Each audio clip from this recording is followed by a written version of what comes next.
ಮತ್ತೊಂದು ಎಕ್ಸಾಂಪಲು, ನಿಮ್ಮ ಹತ್ರ 2 ನಂಬರ್ ಇದೆ. 268 ಇಸ್ ಗ್ರೇಟರ್ ದೆನ್ 140 ಅಲ್ವಾ.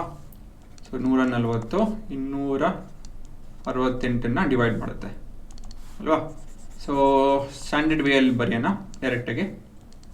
So 268 is equal to 140 into what plus what. ಏನು ಬರಿಬೇಕಿಲ್ಲಿ, ಇಲ್ಲಿ ಏನು ಬರೀಬೇಕು, ಒನ್ಸ ಇದು ಡಿಫ್ರೆನ್ಸ್ ಬಂದು 128 ಸರಿನಾ. ನಿಮ್ಮ new dividend is 140, divisor is 128, quotient and remainder. Quotient is 1 and the remainder is 12 ಅಲ್ವಾ. ಸೊ 128 ಡಿವೈಡ್ ಆಗುತ್ತೆ 12 ಇಂದ, ರಿಮೈಂಡರ್ 10 ಬರುತ್ತೆ, ಸಾರಿ ಕೋಶಂಟ್ 10 ಬರುತ್ತೆ, ರಿಮೈಂಡರ್ 8. ನೆಕ್ಸ್ಟ್ ಪ್ರೊಸೀಜರಲ್ಲಿ 12 8 12 ಇಲ್ಲಿ ಬರ್ಕೊಳ್ಳಿ, 8 ಬರ್ಕೊಳ್ಳಿ, 12 1s 4. ಮತ್ತೊಂದು step 8 4 into 4 2s 8 plus 0. So 0 ಬಂದಾಗ ಕೆಲಸ ನಿಲ್ಲಿಸಿ, ನಿಮ್ಮ ಉತ್ತರ ಇಲ್ಲಿದೆ ಸರಿನಾ ಅಲ್ವಾ. ಸೊ ಇದು ಇದು ಇದು ಮತ್ತು ಇದು ಇಂಪಾರ್ಟೆಂಟು. ಸೊ ಇದನ್ನೇ ಉಪಯೋಗಿಸ್ಕೊಂಡು ಎಲ್ಲ ಪ್ರೊಸೀಜರ್ ಇರೋದು.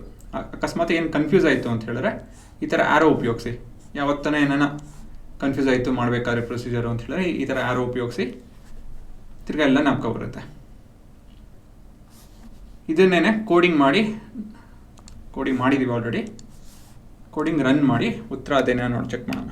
228 ಆಮೇಲೆ 140. ಸೊ ನಮ್ಮ ಉತ್ತರ 4 ಕರೆಕ್ಟಾಗಿದೆ.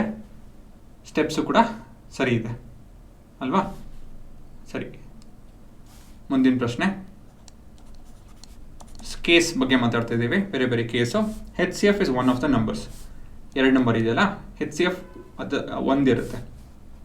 ಓಕೆ, ಇವಾಗ ಮೊದಲನೇದಾಗಿ 120 ಇಸ್ ಗ್ರೇಟರ್ ದೆನ್ 10 ಅಂತ ಶುರು ಮಾಡ್ಕೊತೀವಿ. ಆಮೇಲೆ 120 is equal to 10 into dash plus dash, 10 into 12 plus 0 ಬಂತು. ಇಲ್ಲಿ ಸ್ಟಾಪ್ ಮಾಡಿ, ನಿಮ್ಮ ಡಿವೈಸರ್ 10 ಇದೆ, ಅದೇ ನಿಮ್ಮ HCF ಆಗುತ್ತೆ ಅಲ್ವಾ. So HCF of 120 and 10 is 10. ಕೋಡಿಂಗಲ್ಲಿ ನೋಡೋಣ ಇವಾಗ. ಒಂದು 120 ಇದೆ, ಮತ್ತೊಂದು ನಂಬರ್ 10 ಇದೆ. ನಮ್ಮ ಉತ್ತರ ಒಂದು ಸ್ಟೆಪ್ ಆಯಿತು, 10 ಬಂತು, ಸೇಮ್ ಉತ್ತರ. ಕೊನೆಯದಾಗ ಇನ್ನು ಮತ್ತೊಂದು ಕೇಸು. ಒಂದು HCF is 1. When you have HCF between 2 numbers to be equal to 1, they are called as co-prime. ಇದನ್ನು ನೀವು ಗೊತ್ತಿರಬೇಕು.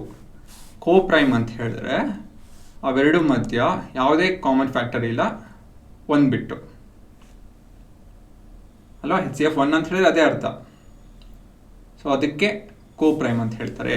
35 ಮತ್ತು 4 are not they are not prime numbers, correct. But ಆದ್ರೂ ದೇ ಆರ್ co-prime ಅಂತ ಹೇಳಿದ್ರೆ ಅವೆರಡು ಮಧ್ಯ ಏನು ಕಾಮನ್ ಫ್ಯಾಕ್ಟರ್ ಇಲ್ಲ, ಹಾಗಾಗಿ ಅವೆರಡು co-prime ಅಂತ ಕರಿತೀವಿ ಸರಿನಾ. ಸೊ co-prime ಇರ್ಬೇಕಾದ್ರೆ ಏನು ಮಾಡಬೇಕು, ಫಸ್ಟು ಸೇಮ್ ಪ್ರೊಸೀಜರ್ ಇಲ್ಲೂ ಕೂಡ. 35 is greater than 4. So 35 is equal to 7 8 4s 32 plus 3. So next ಇದನ್ನು ತೊಗೊಬೇಕಾಗುತ್ತೆ. So 4 is equal to 3 into 1 plus 0 ಆಗುತ್ತೆ. ಸಾರಿ 0 ಅಲ್ಲ 1. ಮುಂದಿನ ಸ್ಟೆಪ್ಪು 3 ಮತ್ತು 1 ಬಗ್ಗೆ ನೋಡಬೇಕು. 3 is equal to 1 into 3 plus 0. ಇಲ್ಲಿ ಇಂಪಾರ್ಟೆಂಟ್ ಏನಂತ ಹೇಳಿದ್ರೆ ಇದು. ಸೊ ರಿಮೈಂಡರ್ 0 ಆಗಿದೆ, ಹಾಗಾಗಿ ನಾವು ಸ್ಟಾಪ್ ಮಾಡ್ತಾ ಇದ್ದೀವಿ. ಇದು ನಿಮ್ಮ HCF ಆಗುತ್ತೆ ಅಲ್ವಾ. That's why 35 and 3 are co-prime. Sorry 35 and 4 are your co-prime ಸರಿನಾ. ಇದನ್ನೇ ಇಲ್ಲಿ ಎಕ್ಸಿಕ್ಯೂಟ್ ಮಾಡಿ ನೋಡ್ಸೋಣ ಇವಾಗ. ಮೊದಲೇ ನಂಬರು 35 ಮತ್ತೊಂದು ನಂಬರು 4. ನಿಮ್ಮ ಉತ್ತರ ಬಂದು 1. ಅದೇ ನಂಬರ್ ಆಫ್ ಸ್ಟೆಪ್ಸು, ಅದೇ ಉತ್ತರ. ಓಕೆ ಹುಡುಗರ, ಸೊ ಮುಂದಿನ ಸೆಕ್ಷನಲ್ಲಿ ಸಿಗೋಣ.